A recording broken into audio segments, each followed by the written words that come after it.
non.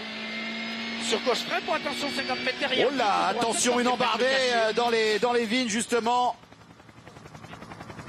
Je pense que c'est Peter Solberg qui est venu visiter le vignoble alsacien.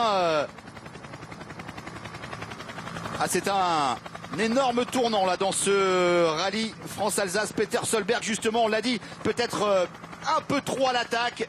Il avait signé les meilleurs chronos intermédiaires d'entrée de jeu. Et là, Peter Solberg, il est fort mal engagé, Guy. Oui. Il est obligé de faire des demi-tours dans l'herbe, des vignes, avec l'avant droit bien abîmé.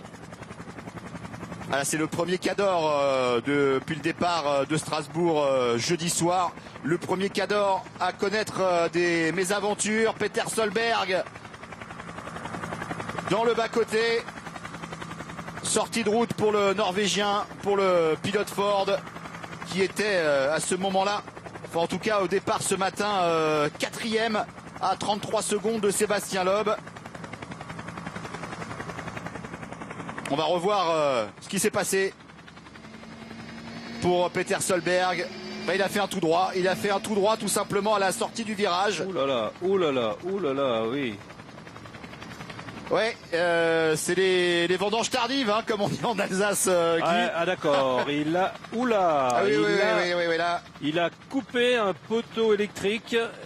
On a vu des étincelles et la fumée. Eh bien, dites-moi, cette journée de samedi, elle s'annonçait énorme. On a l'impression qu'il avait plus de frein.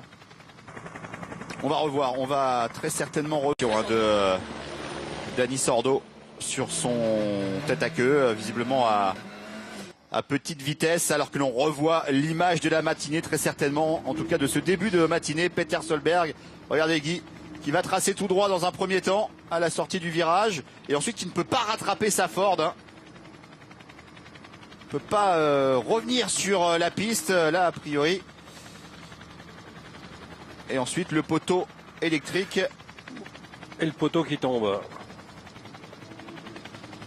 Avec les étincelles. Ah, c'est incroyable. Voilà. Alors les spectateurs, ont eu chaud. Hein. La frayeur de leur vie.